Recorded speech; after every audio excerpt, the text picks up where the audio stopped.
This is Marketing Jam, a show featuring the brightest minds in marketing. Marketing Jam is brought to you by Cyber Impact, the email marketing platform made specifically for Canadian small businesses. Go to cyberimpact.com/jelly, create a free account, and start sending CASL-compliant promotional emails in just a few clicks. Well, I'm going to welcome you to the next episode of Marketing Jam. We have Roanne from Coast Capital Savings, which, full disclosure, I am a member. So, but again, no agenda here, just the fact that you should know that I am a member and, it makes us happy. And a fan. And we were mentioning before the interview that I actually am an OG Coast Capital member because I was originally a Richmond Savings member, mostly because I was excited because it was in Tsawwassen, where I grew up, and you could get a golf shirt with a dinosaur on it when you became a member. And then shortly thereafter, it became Coast Capital Savings. Yes. And now where Jelly lives and where I live, we actually only have one bank in our entire town, and it is a Coast Capital. And it's us. Yeah, it's Coast us. Capital Savings. Yes. Yeah. Yeah. So Glad to be of help. Thank you for being on the show. Thank you. And you are part of a special series that we're doing with B-Corps, because Coast Capital Savings is a B-Corp. We are. Yeah. Yes. Which is very exciting. Very exciting. Yeah. Yeah. So before we go there, I want to know about you and how you ended up in the role you are here today in. Yeah. It's a little bit of a journey. I, up until a couple of years ago, was sort of a career marketer, unless you count kind of my start into marketing, which was really graphic design. And at that point, I started getting pulled into all of these strategy discussions. I just kept getting pulled back in. So I kind of figured out that maybe I should go more into marketing and advertising and communications. I worked for a number of different companies, some small agencies as well, but for the most part, client side. Just more than 10 years ago now, I actually joined Coast Capital Savings as brand manager. And I assume you liked brand side versus agency side. Yeah. I mean, what I found, the reason why I kind of went that direction is I found that I had an ability to really kind of marry what the agency was looking to get across and what the client really needed. And kind of find that middle ground, because, sometimes we're coming at it from different places, right? But to find that middle ground where that creative is really still coming across and doing its job, but also those business objectives are getting achieved at the same time. So that's why I found my sweet spot there. And we were talking, you worked with Josh Dunford, like the genius from Burnkit, and you built the original Coast Capital site, which had Jane, right? Was it Julie. Julie. Yeah. Yes. Which was what? Explain Julie to listeners. So Julie, when you went to the Coast Capital homepage, Julie was always there, and she was kind of sitting at her desk as the kind of Coast Capital teller, except for she was hilarious. She was always doing these wacky things, and it would change depending on what time of the year it was. Maybe it was RSP season, or maybe it was spring break, and she would have a beach ball. So just kind of inserting that brand immediately when you're landing on that webpage. And obviously web pages are kind of serving different purposes today, but it was definitely a way to kind of infuse that quirky Coast Capital brand right off the bat. And that was way ahead of its time. Yes. Right? And so part of your job was managing a Josh who would have all these ideas, but then how do you put it into place? Right? Exactly. Exactly. Yeah.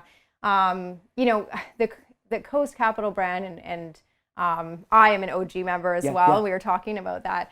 From the other side, though. From the other side. Because two credit unions became one. Yes, three actually. Oh, three. Yeah. So like the song, Richmond Savings, one, like the Spice Girls song, right? Right? Yeah. Richmond Savings, Surrey Metro Savings, and Pacific Coast Savings all came together to form Coast Capital. So that was an appeal, but the Coast Capital brand, especially at that time, was really ahead of its time, as you say, because it was clearly differentiated from other financial institutions. I mean, it was quirky. We were saying things that banks didn't say. Because you're not a bank. For those that don't know, for listeners that don't know, a credit union is not a bank. That's true. Yeah, 100%. And we offer pretty much the same products and services as a bank would.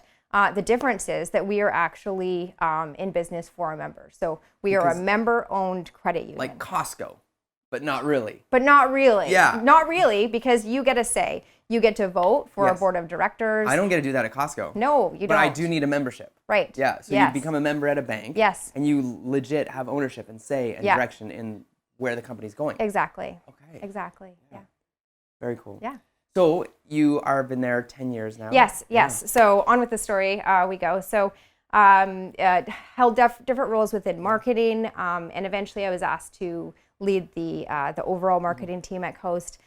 Did that for a few years, and around that same time, I was also getting very interested personally in social and environmental impact. And there were a few things that kind of led me there. My kids and wanting to make sure that there's a future for them was one of them. And you're a horse rider? Yeah, so I'm a horse rider. You want animals? Yes. Be well I'm an outdoors person. And you've moved to the island. I've which moved is to a little Vancouver more, Island. take care of the earth. Yeah, a little more rugged. When you're on an island, it's kind of different, right? You're all in it together.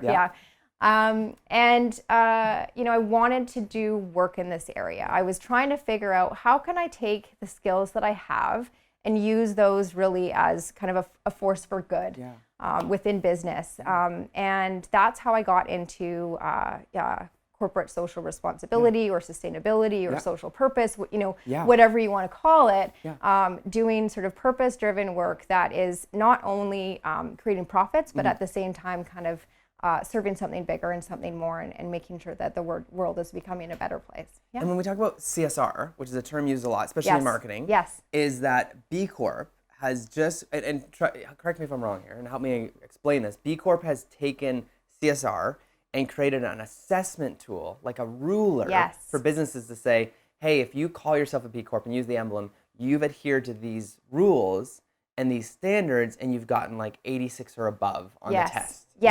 Exactly. Okay. Or 80 or above. 80 and above. 80 and yes, above. Okay. You must be. You have to score 80 or above on the assessment to become certified, as well as do some other things. The B Impact Assessment is awesome, and the most awesome thing about it is any business can use it. So anybody can go on, do it for free. It's a free tool available to see kind of where you're at and how your practices are standing up against others. And the other really cool thing about the assessment actually is that it's not just one assessment. There are many different versions depending on the size of company you are, depending on the industry that you're in. So it really is sort of catered to you, and is benchmarking against what you would want to benchmark against.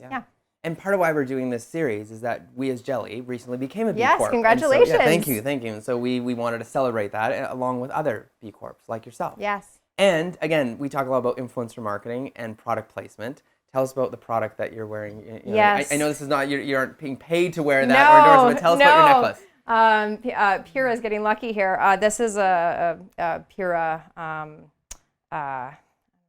losing the term that they have a very an specific emblem term, or very specific term. It'll talisman. Talisman. Yes, talisman. You've got it. Okay. Wonderful. So it is a Pura talisman. Actually, this one stands for direction. It's a compass rose, and it's just kind of giving you the confidence that you're heading into the right direction. And actually, it was very meaningful for me because I bought this after having the opportunity to talk on TV about B Corps. And honestly, it was one of the proudest moments in my career, being able to get up and talk about organic coffee and beer coming from an organic farm.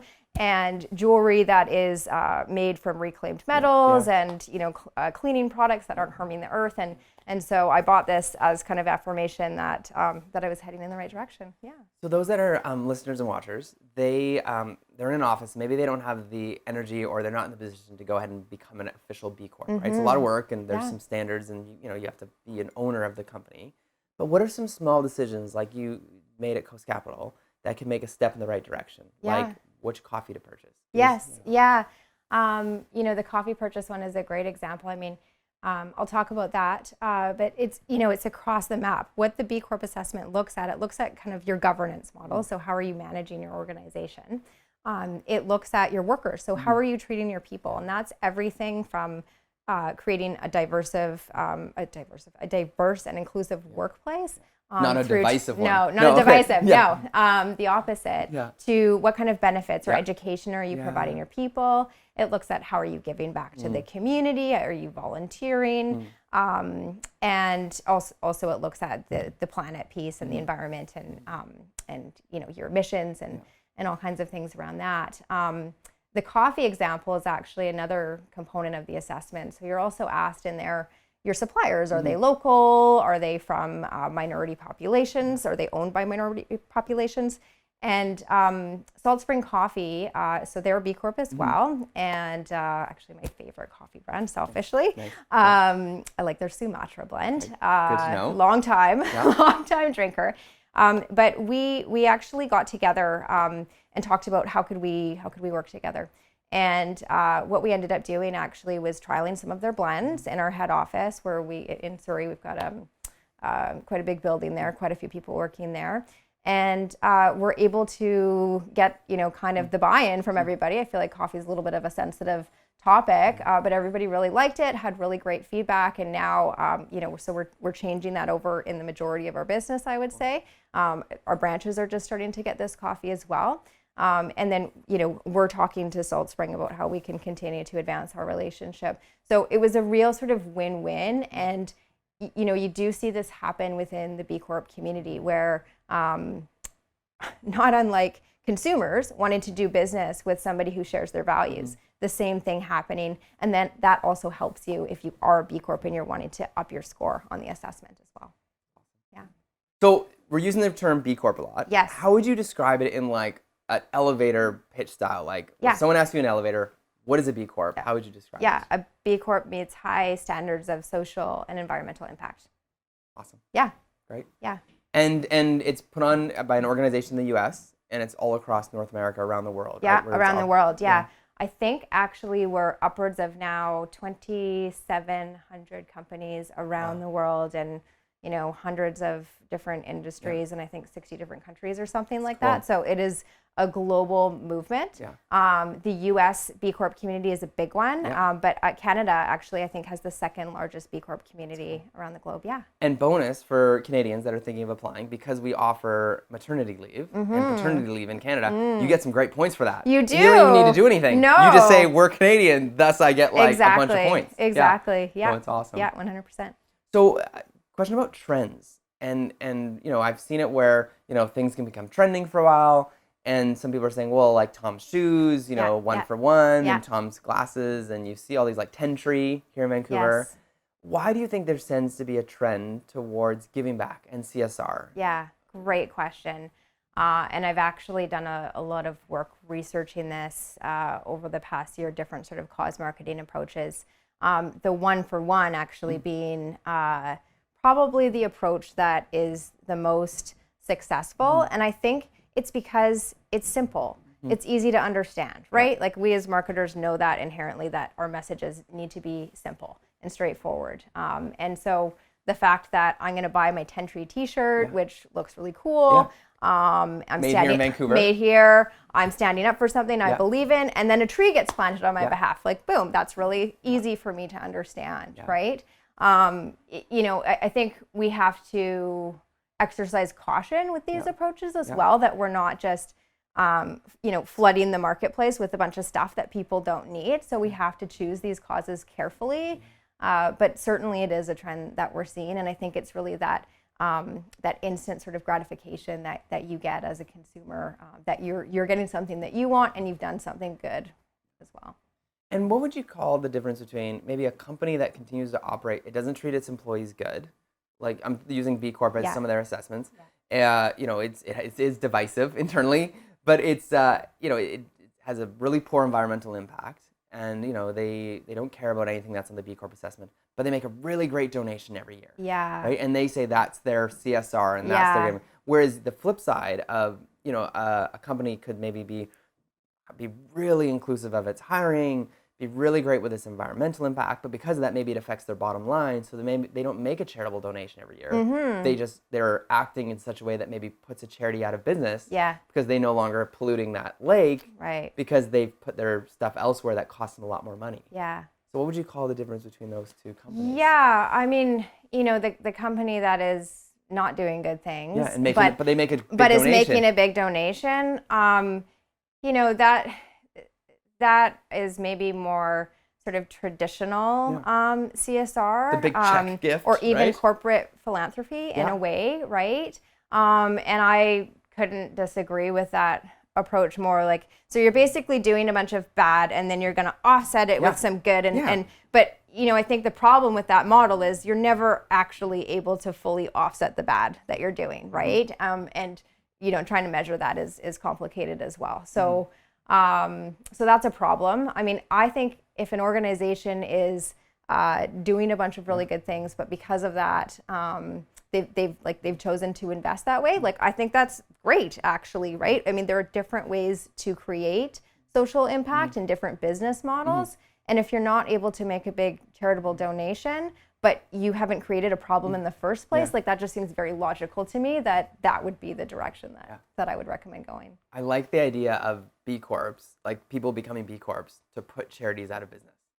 It sounds really counterintuitive and really almost bad and evil, but it's like we're putting charities out of business. Well, they're not out of business; they're just not needed. Like, which would be a good thing, right? Yes. Okay. Yeah. Less problems. Yeah. So, what motivates you? And if we can get personal here, what motivates you to do good and to be better and to push Coast Capital Savings to, live out the B Corp values? Yeah, that's a great question. I could go all over the place with that one. I mean, I definitely feel like there has been this grief that is overwhelming, a lot of people. Things are kind of messed up south of the border. We're hearing things from the UN that we have 12 years left to kind of fix these problems that we've created and get on the right track. Otherwise, we're going to be in deep trouble. So really, I think you can kind of go two ways with that. You can you can go three. You can pretend it's not happening, which a lot of people do. Head in the sand. Yeah, it's painful, right? It's hard. We don't know how to solve these problems, or I personally maybe don't know how I can make an impact. So that's one thing. You can just kind of succumb to that grief and let it overwhelm you, and then be Eeyore. Yeah, be Eeyore, exactly. Or you can actually do something about it. And at the end of the day, and this is one of the reasons why I sort of transitioned from marketing into more social responsibility work. I want to be able to say to my kids that I did something about it, or talk to them even today that I'm doing something about it, and model that for them, so that not only can I sleep at night, right? But also, I can model that behavior for them, because there's no better way to teach kids. I really, really believe that. You can tell them, but they're not going to listen. You got to show them. And hopefully they will take that forward in their lives as well, and kind of be the change makers we need to turn this big problem around. And working at, some people would call a bank, but you'd have to correct them and say, I'm a credit union. You, at night, when you go to sleep, and at night when you drive home, or ferry home, or, helijet home, or however you get home, you can say, we actually made a difference today. Absolutely. And, Coast Capital, we do a lot of great things. We scored, quite well on every area of that B impact assessment. But what we're really in business to do, and what I feel really differentiates us from the banks, is we really care deeply about the financial health and the well-being of our members. And I've seen this come to life in so many different ways, and I hear stories every day about how we're kind of going above and beyond. And ultimately, that's about helping our members really achieve what's important to them, right? Everybody's financial situation looks different, and it's fluid. It's always changing. And so that's what, kind of makes us different. And that's another reason why I'm super proud to work for Coast. Cool. Yeah. Now, getting a bit personal here, are you an iPhone or an Android person? iPhone, 100%. And what are apps that you can't live without on a daily basis, both professionally and personally? Yeah, you know what? I had a feeling you were going to ask me this question, but I'm not a big app person. Okay. I'm just not. I'm looking for more excuses not to look at my phone. Great.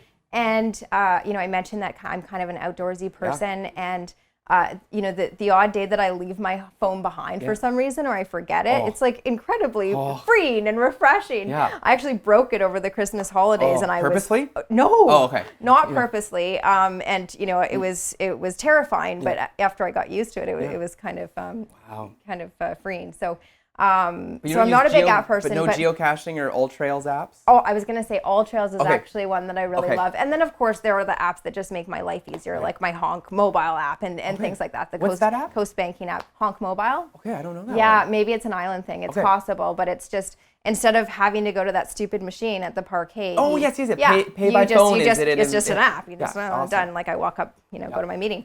So things like that, but yeah. So I try to use my phone for business and what I need it for. Calendar's a big deal. The sort of Google ecosystem and docs Gmail. and stuff is really useful. Gmail, but I try to sort of limit it to that. Yeah. And any sort of like podcasts, books, magazines, e-newsletters that you'd recommend for? Yeah. A podcast that I really like that you may be familiar with is called the Story Brand. Yes, Do you know that one? Donald Miller. I love that one. Okay, I really like Donald Miller. I mean, he's such a smart guy. Yeah. I know he's written a whole bunch of books and whatnot too. Blue Like Jazz is his claim to fame. Yeah, you can kind of consume, his content in different ways. Yeah. But I just, I find I really like the pace. The pace that it's moving is really good for me. Cool. And I like. Hey Donald, if you're listening, my second cousin works there. Oh no way! Yeah, so wow! That's great. Yeah. I mean, I love how he gets into kind of the brain science behind stuff too. I mean, when we think about advertising years and years ago and like how that's evolved, but you can pull kind of similar themes out of it, and so I appreciate the way that he takes that approach. Yeah, that's awesome. Yeah. And anything else, e-newsletters, books that you'd recommend for folks? No, like if you want to talk life hacks, like my life hack is actually like nutrition. Yeah. Great. That's how I keep it all together. Nice. Because awesome. when you love your job and you want to kind of bring your best game every day, but then you also have other commitments, family, your hobbies, whatever that is. You need energy. You need to perform. You need to keep your immune system going, right? So actually, during one of my mat leaves, I had the opportunity to get some formal education in this area, and I just find that by figuring, and I've had friends that I've kind of worked with on this and collaborated with on this. By figuring out what eating kind of, we won't call it a diet, but like regiment works for you. Like, you see the trends and the fads. It's like, be paleo, be vegan, actually do what works for you, right? For the different reasons. But, do what works for you in terms of energy. There's lots of supplements that help with that as well. So that's like my biggest kind of life hack is making sure that I'm just giving kind of myself what it needs to be able to perform. Yeah. Very cool. Those that are listening and are really inspired and motivated and said, man, I've always wanted to get involved with a charity, or, I want to, give back, especially because, they're motivated by the marketing efforts of it and the growth. What are some simple ways that people can get involved, and what are some things that they could do to kind of enter into the CSR space that you would kind of recommend? Yeah, I love that question. I was thinking about that on the way here today, actually. And how I started getting into the space, and it was actually through volunteering. Okay. And volunteering, like offline, in real life, IRL. Life with people. Yeah. Okay. Yeah. And when I started volunteering, I didn't realize it was called volunteering. Yeah. Like I just, I signed up to do something. What did you do? I actually worked with the David Suzuki Foundation. Yeah, great choice. With their, I don't know if you know, their Queen of Green, but a program basically to help other families kind of like green their life in different ways. Yeah, it was really cool. And I learned a lot in terms of like how far and fast to push people. But it's a great way. I mean, first of all, people are so appreciative for the help, right? And it just gives you the ability to kind of figure out, okay, do I like this? What's really involved with this? It's kind of like a job shadow in a way. Cool. So that's what I would recommend is just figure out what you're passionate about and then see how you can volunteer in that space. And then see how it incorporates into your company or the brands you work with. Yeah. Okay. Yeah, absolutely. I mean, that's one way. There are other ways too. Like if you don't have time, because time is time, money these days. What's more important, right? You can buy like we were talking about, right? You can buy from brands that share your values. You can seek out B Corps, Yeah. right? Yeah. That's and how do you really, seek one out? How do you find B Corps? Well, it depends what kind of business we're talking about. There's obviously the B Corp logo. I don't know if we have it here. Flash it up. Yeah, it'd be on the screen. Yeah. But look for the B Corp logo for, like your soaps or your chocolate or whatever it is, your vitamins that you're buying that's on this shelf.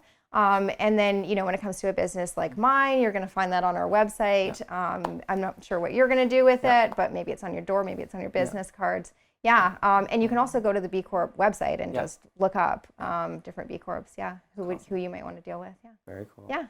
And those that are interested in learning more about B Corps, where should they go? Yeah. Go to the B Corp website. Okay. It's got a wealth of information there. You can access the B Corp assessment there. And there's also links to different contacts depending on where you're at.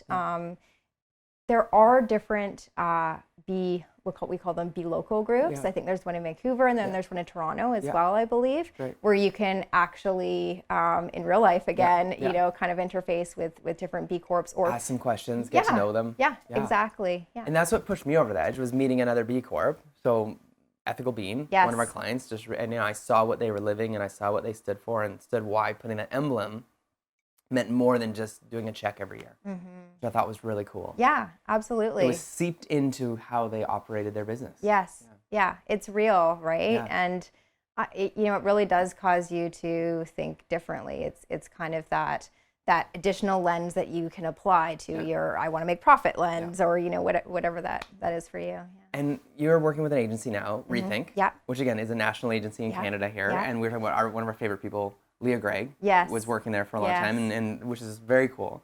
So what would you say makes a really good agency brand relationship, and maybe some things you love about Rethink? You can gush on them for a bit. Yeah.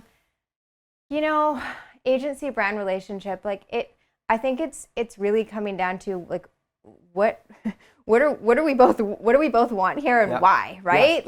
The motivations behind what we're doing, and I've seen that a lot where it gets lost in terms of the concept comes through and you're kind of like this as a client, maybe you're saying this is hitting the mark, but maybe you didn't get the full story as to why. And so I think it's important to be careful in terms of how we're sharing that information during the creative process, right? We're not just kind of flipping things in an email. And I know that we used to be really good, companies and agencies at either I remember when everything used to be done in person, right?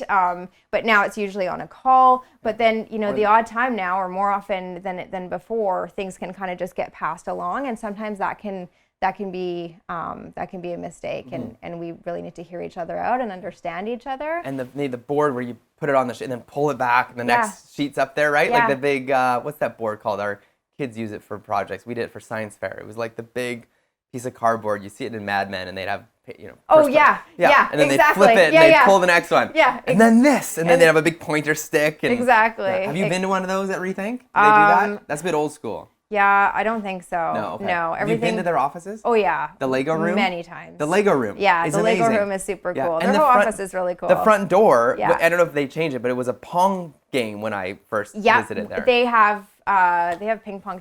Their meeting rooms are actually ping pong tables. And what's the floor? It's like it's like AstroTurf. AstroTurf. Yeah. And I think so. It's taking the time to understand where the different groups are coming from. And it's just kind of applying that partnership model, right? That thinking that we're in this together. And we've worked with Rethink for a long time, and I think that's why. And it's like any relationship, there's going to be kind of ups and downs in terms of finding that mutual understanding and getting to good. But actually, that's what creates the magic, right? And we know that Rethink is so brilliant at. Yeah. Anything else that you'd like viewers, listeners to know about before we wrap up? I think maybe from a marketing perspective, B Corp is great, but I just think it's really important actually that marketers and communicators and business people are thinking about that whole sort of purpose piece, that social purpose piece, because I really see that is the way